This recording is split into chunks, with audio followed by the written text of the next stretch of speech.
Alright primals, we're going to learn how to sleep properly today. And from today onwards, this is going to be the best sleep for the rest of your life. Now, why is it important to sleep so well?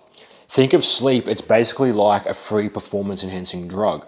The better you sleep, the better you're going to perform in your waking life and the more clear you're going to have. So the clarity of mind is going to be there, your memory is going to be increased, and the output that your body can perform at is going to be greatly increased. So athletes, bodybuilders, all these people that require so much physical demand on their body, they sleep extremely well. It's the cornerstone of any sort of fitness and health or holistic program is being able to sleep properly.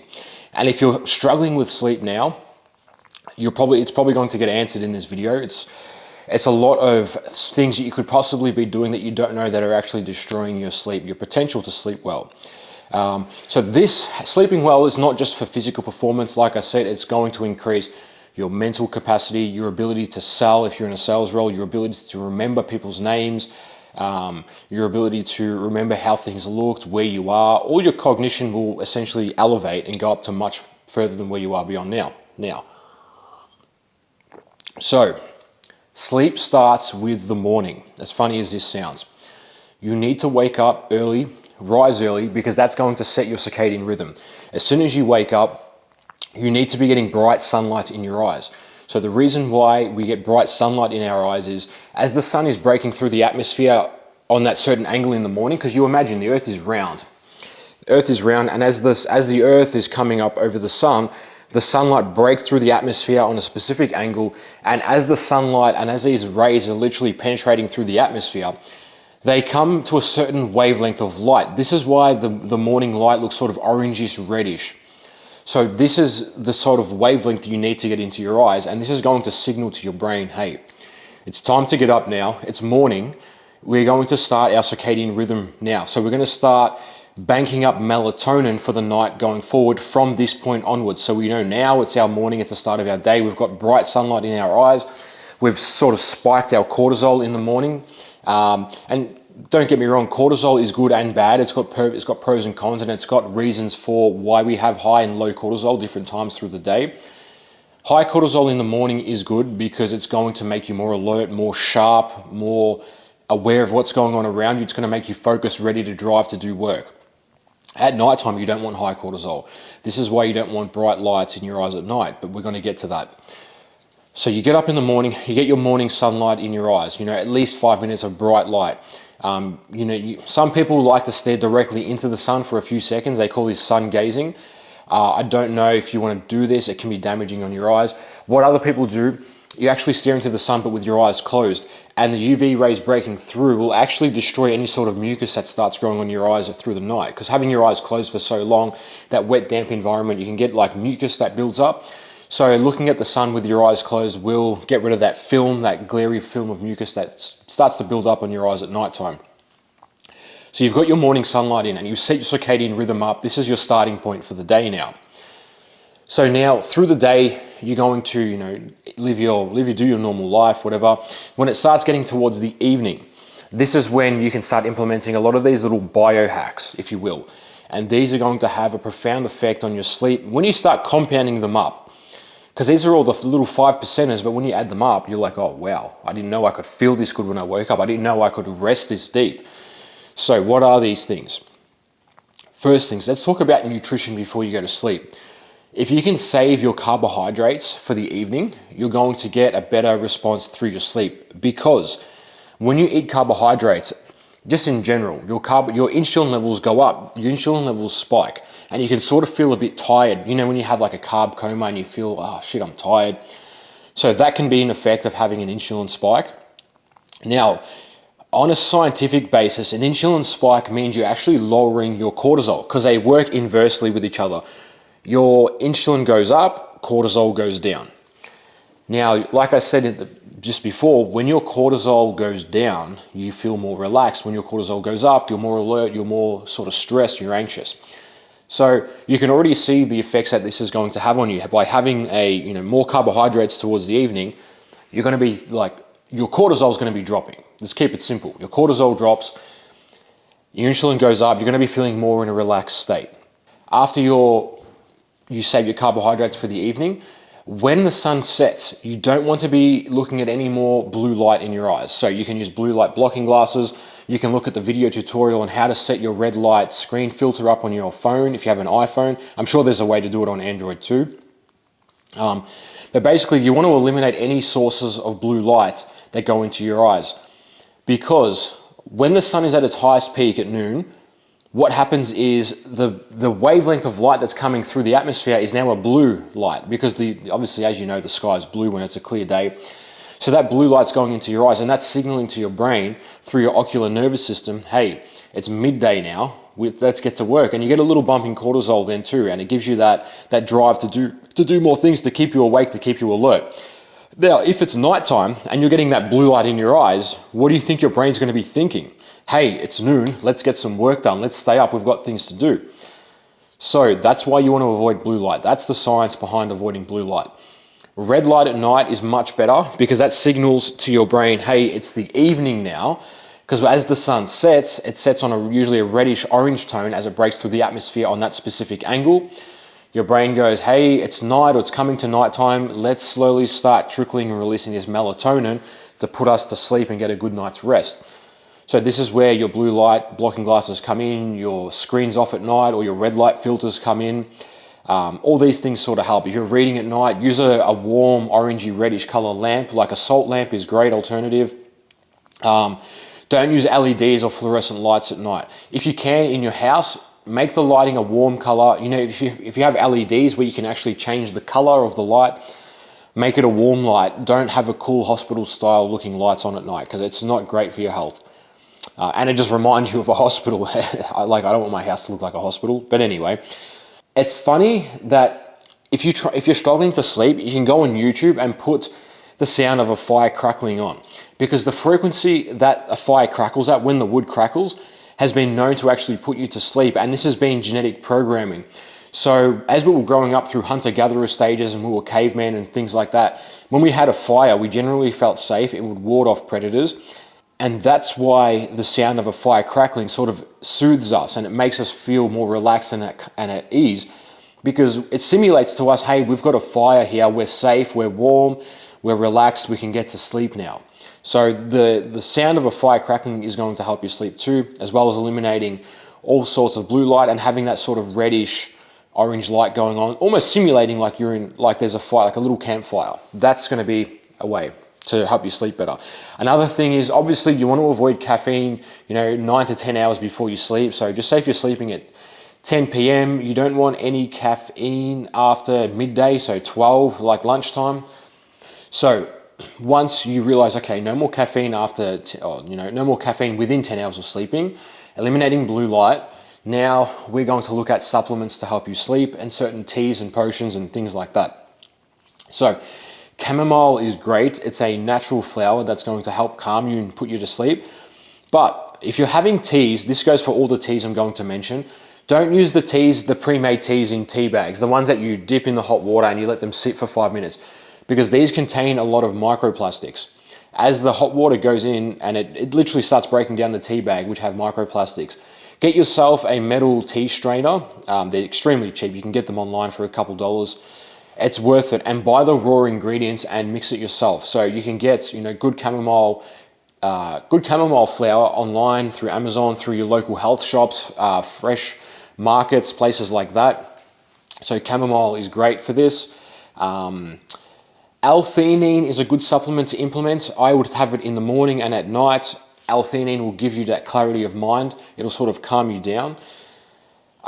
We also have melatonin. So melatonin is something that I guess has been demonized in a way. A lot of people think if you have melatonin, it's going to stop your natural production of melatonin. That's completely false. Your body will still produce its own melatonin, but just say if you've traveled overseas or you've come to a different time zone and you want to jumpstart your circadian rhythm, this is where melatonin comes into play. Melatonin is also easy to access. You can get it through iHerb, Amazon, places like that. What melatonin is going to do when you have a melatonin tablet, usually it can be a 30-minute release to a 2-hour release. It's going to release melatonin. It's going to make you feel drowsy in a way. It's going to help you, it's going to put you to sleep basically. It's going to help put you to sleep. Another thing that most people don't know about melatonin is it is an extremely powerful antioxidant. So it's going to help you fight off colds, flus, viruses, infections, things like that. Melatonin is really powerful for that. So if you do get sick, you can throw in melatonin. It's not going to wreck your natural release of melatonin. So I would start my way up from 1 to 2 milligrams, and now I've worked my way up to 10 milligrams of melatonin. When you start going too much with melatonin is when you start waking up still groggy and you're sort of cloudy and have brain fog. That's when you've done too much, when you've overdone it and you've ingested too much melatonin. You want to tone it back a bit so you're waking up feeling refreshed and like $1 million. But that melatonin will put you in a deep sleep, and it's going to be an extremely powerful antioxidant, which is going to scavenge free radicals and just be good for fighting off viruses, strengthening your immune system, and all those sorts of great benefits. What else? We have glycine. So glycine is a great sleep supplement too. I will mix glycine with my chamomile tea. I'll put 3 grams of glycine in. That's just a heaped teaspoon, bang. Mix it with the boiling water, and then I'll also put some honey in the tea as well, because glycine, sorry, I don't want to skip ahead. Glycine is a powerful amino acid. So this amino acid is going to help calm you, relax you, and again, just go to sleep. What can happen with glycine? If initially you can get sort of vivid dreams when you start taking glycine, because you're not probably used to having this amino acid in your system before you go to sleep.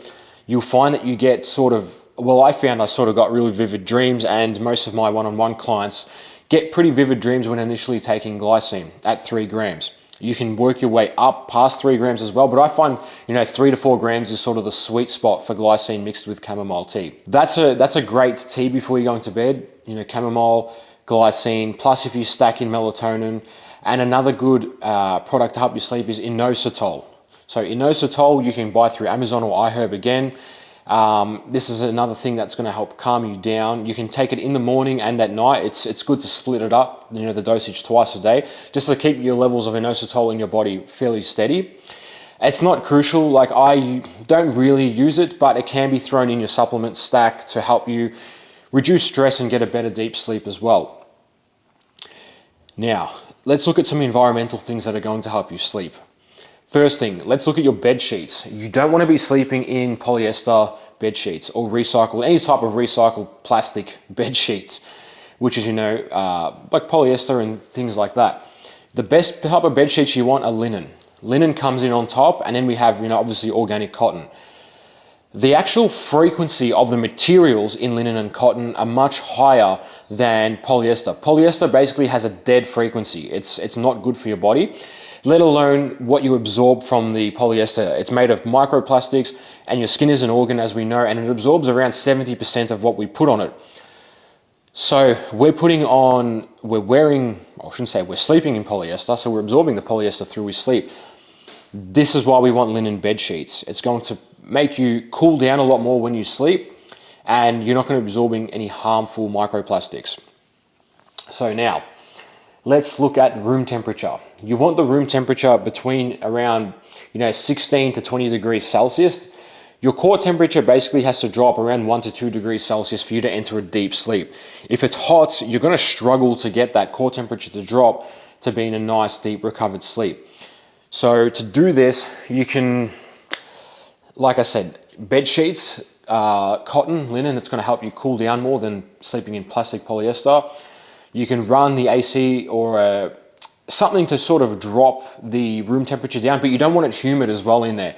If you want to try to eliminate humidity, and also you want your testicles, if you're a guy obviously on here, you want your testicles to be cool while you sleep. You don't want them to be wrapped up in tight polyester underwear, because that's going to limit your testosterone production too. You want to be spiking your testosterone as you sleep, because as you know, in your sleep, your body produces all your hormones, it redoes your testosterone. So in the morning, you get a big spike of testosterone to start your day. That's just the way humans work. So to help this get a good amount of testosterone and spike bigger, I don't sleep with any underwear at all. But if you are going to sleep with underwear, you can use, an organic cotton or linen underwear that's loose fitting. You don't want tight fitting underwear, because your testicles have to be loose outside of your body. That's the reason why these organs are on the outside of your body and not on the inside, like, you know, your liver, your lungs, your heart, your spleen. Testicles sit on the outside of your body because they generally like to be cooler by a few degrees from the core temperature of your body. That sits at around 37 degrees Celsius. So underwear changed, bed sheets changed, room temperature 15 or 16 degrees Celsius to 19, 20 degrees Celsius. You want the room as dark as possible. You want no light in the room. Any sort of light source that's coming into your room is going to limit your melatonin production. Because when your eyes see light, it cuts your melatonin production. So for more melatonin production, make the room as dark as possible. You want a good quality rested, you know, 9 hours, depending what your goals are here. If your goals are obviously bodybuilding to build as much muscle as possible, the more rest you get, the better. Because as we know, muscle grows when it's getting recovered. Muscle doesn't grow in the gym. Muscle grows during recoveries. That's why sleep is so important. There's certain sound frequencies you can listen to when you go to sleep. I've included those in the tabs below. Also, you don't want to be eating any sort of high fatty food before you go to bed, because this is a good chance of causing acid reflux and it's going to disrupt your sleep. So no high fatty foods before going to bed. You don't want to eat anything around 2 to 3 hours before you go to sleep. You want your stomach to sort of process, have done all that work. The blood's gone into your stomach. Now it's left your stomach and it's going back to all your vital organs, especially your brain, so you can get a good deep sleep. You want to have mouth tape. If you breathe through your mouth, that's a big no-no. You want to be only breathing through your nose when you sleep, because this is going to properly oxygenate your blood and it's going to actually change the structure of your face. If you're breathing through your mouth, your jaw is going to be set in. It's like, if you look, you want to be breathing through your nose only. If you breathe through your mouth, your jaw is actually going to push back and you're going to have a bad blood oxygen ratio. And it's going to actually increase your cortisol too. Because think of it like this. When you breathe through your mouth, you gasp, you go, oh, shit. And it's like a stress response. You're breathing through your mouth, that signals to your body you're in stress. You need to sort out what's going on. You may need to run, hide, fight, flight, all these things. So breathe through your nose, deep breaths. Just practice breathing deep into your belly through your nose. You can try to, before you go to sleep as well, push your tongue into the roof of your mouth. This is proper tongue posture. And it's probably going to take some time to actually program it into your mind to say, hey, I need to have my tongue resting into the roof of my mouth my whole time I sleep. But you can do this through the day. Constantly remind yourself, push the tongue into the roof of your mouth, have your lips closed and breathe strictly through your nose.